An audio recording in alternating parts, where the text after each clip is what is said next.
about the challenges presented writing characters of different gendered or different race, religion, sexual preference, and sometimes authors being called out because somebody accuses them of cultural appropriation or not knowing what they're talking about or being patronizing to another race, which I think has left some writers kind of skittish about writing about anyone who doesn't look just like themselves, which is not what we want. That's the exact opposite of diversity and inclusion.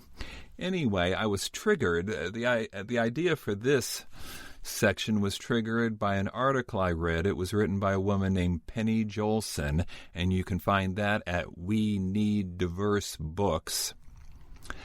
Her point was that people with chronic illnesses are missing from YA fiction, young adult fiction, that YA has become diverse and inclusive, and you'll find all kinds of races and a lot of acceptance of sexual diversity, but not many people with chronic illnesses, which, of course, many young people do suffer from, things like chronic fatigue syndrome. And they might feel more included, might get that warm feeling that you're supposed to get from reading, no matter what kind of fiction you're reading, if there was more of that in the books they were reading. Well, here's what I think. This is very much on my mind right now because I'm working on a new series.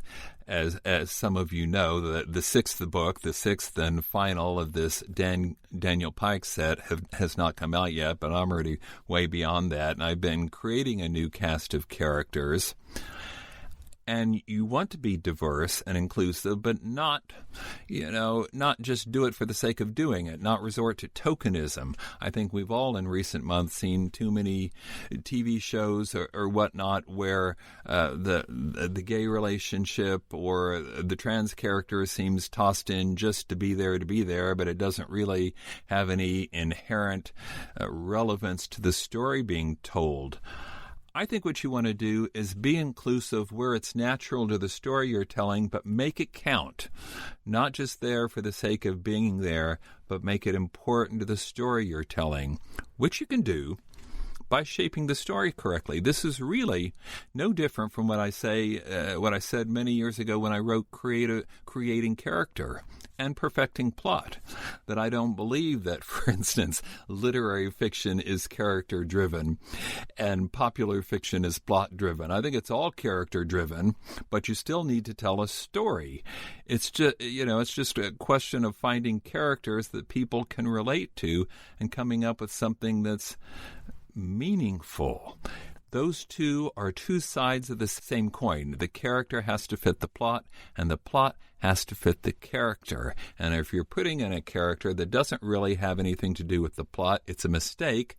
If you want that character, you need to find a way to make it count. I thought, a great example of this yesterday watching Star Trek Discovery. I'm sure some of you, your eyes are already rolling up in your head. You're thinking, oh no, he's a Trekkie. This will go on for 20 minutes. It won't. I promise. But here's what they've done in this series. They've got 2 new characters this season. And if you've read the publicity, you know that of the actors playing these 2 characters, one of them is non-binary, the other is trans, and they're in a relationship in the story. I won't go into detail because I don't want to spoil it for people who might not have seen the episode yet, but point is, I thought it was beautiful. I mean, it brought tears to my eyes. I thought it was so beautifully presented. It helps, of course, that this is science fiction, and it's like 1,000 years in the future, and one of them's an alien, so, whatever. But the point is, it wasn't diversity just for the, they could have just tossed somebody on the bridge and never mentioned much about it. But there's my token trans character. But instead, they made it important to the story. And that's what makes it work. So do your research. You don't want to be accused of not getting your facts right or cultural appropriation, but where appropriate to your story, be open to inclusion, be open to diversity, just make sure that what you're doing is, in fact, an inherent and important part of the story you're telling.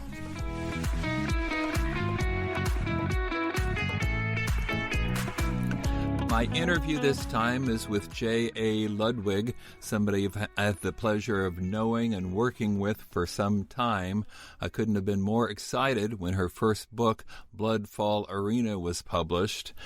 I think she won't mind too much if I mention I knew her dad, who's also an author as well, and everybody loves to see the generations repeating in such a wonderful way.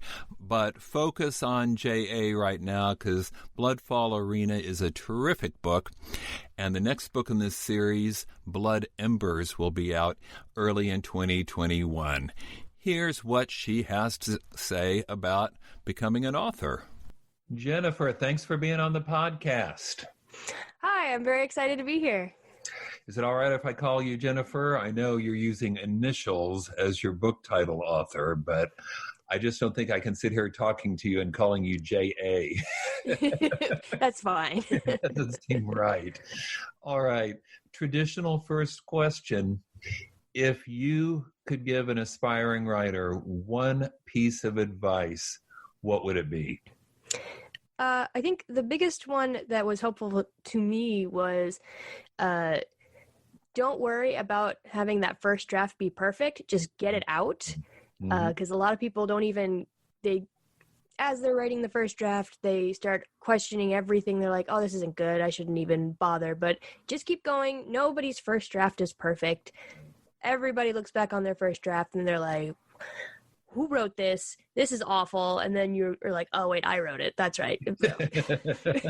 So it's all right if it's bad. They're supposed to be bad. You're still figuring things out. And it always gets better. You're not going to stop at the first draft. It's just a first step, right? Right. I think I have like 20 versions of Bloodfall Arena, my book, coming out. So I have a lot of drafts of it. Oh, that explains why it's so good. Yes, thank you. How long have you been working on this? I would say I've been working on it for almost 10 years. Wow. It was one that when I first started writing it, it was just something for fun. And I joke because the original drafts aren't even called Bloodfall Arena. They're called 10 Plays because it started actually as I was listening to music. And I know that's something that a lot of people don't like, but it kind of formulated from that. Like the first draft of it is, like I said, awful, full of cliches, not a very through story, but it's because I was listening to music as I wrote it. And the music actually kind of helped me keep writing it a little bit. You're not the first author I've heard talk about playing music in the background when they write. That would be far too distracting for me. When I hear music, I want to listen to the music. Yeah. It helps because the music I listen to, it doesn't have words. It's actually the music that really inspired me was actually trailer music that they use in movies. Because they're made to be action forward, or they're made to cause emotions in people. Tell people what they're supposed to feel. Exactly. So it was good in getting like the basic outline out. No, that makes sense. My son Ralph listens to, film music all the time. Where do you find this trailer music? I got it on iTunes. There's actually entire bands dedicated just to trailer music, and one of the top ones that everybody's heard, but they don't even know they've heard them, is Two Steps from Hell. And it sounds like that should be like a rock band, but they're not. They're just they write trailer music, and they've done trailers for the past, I think, 20, 30 years. Like they've been in the business a long time. And they release all the music. They're like, here, have our music. Enjoy it. Okay, so you've been working on this book for 10 years, which I think is an important point to make. Can success as a writer happen? Yes. Will it happen overnight? Probably not. But when did it start to feel to you like, I may actually have something here? I would say it was probably the first time when I took one of your classes in Hawaii. Right. And I brought it in, and it was the first time I'd shown anyone. Right. And that was a retreat in Hawaii, and since you've been on the WriterCon cruise, which Yes. thank goodness we did that when we did, huh? Yes, it was perfect timing. I don't think anybody will be cruising again anytime soon, but I could tell when you were there that this thing was ready to rock and roll. When did did that first retreat experience help you kind of take the book to the next level? That's what we always hoped for. Yeah, it showed that it showed to me that there was something there that I think people who aren't familiar or aren't as much fantasy readers, and I feel like if you can get people who aren't readers of that genre to be interested in that genre, then that means you're doing something right. Very good. Well, so I should say this Bloodfall Arena is the first book in a series, the Blood Magic series, and it's a fantasy novel. Did I say that already? With a young female protagonist. You do an enormous amount of world building in this first book. Where'd you get the idea for this world? I've always liked making kind of fantasy worlds, and I think that actually stemmed from the Lord of the Rings movies. Because I read the books, but it was hard because he's very good at world building, but it's a lot of words. He's very dense, but when I saw it on the screen, I was like, oh yes, I like the fantasy worlds don't have to be hard to imagine. They just have to they just kind of have to make not sense, but you pull from what you already know.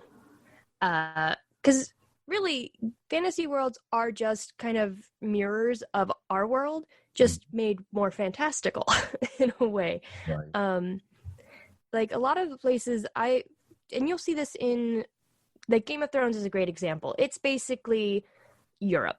It's England. It's just taken parts from there. Maybe 14th, 15th century, something like that. Yeah. And he pulled a lot from history, and he used that in his world building. It's still a fantastical land, but it's like you can imagine that being real. And always felt to me like this is the War of the Roses, except with dragons. Exactly. Like, people think that it's hard to create fantasy worlds. Like, it's not as hard as you think. The hardest part, I would say, is just writing it out.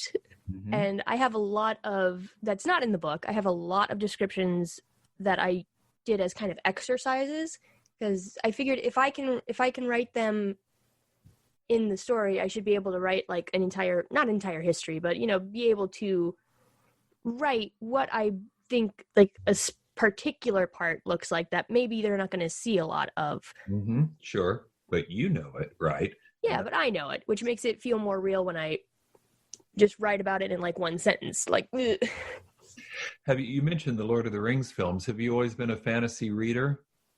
Yes. I think the first adult books I ever read were Stephen King and then fantasy books. And in particular, Mercedes Lackey was a huge... Oh, I know Misty Friend. She's an Oklahoman too. Yes, she was a big introduction into fantasy, and that led me to the Lord of the Rings series.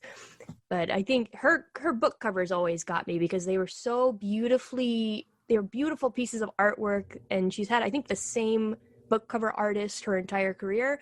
And it's just like when you see the covers, you're like, that is a Mercedes Lackey book. I think you're talking about her husband, Larry, right? I think yes. He does that. Yes. I always tell people in retreats and WriterCon and whatnot, write what you love. Is this a case of you writing what you love? Oh, 100%. Yeah, good. What about the characters? Your protagonist, of course, is a young woman. Oh, am I going to mispronounce her name? How do you pronounce it?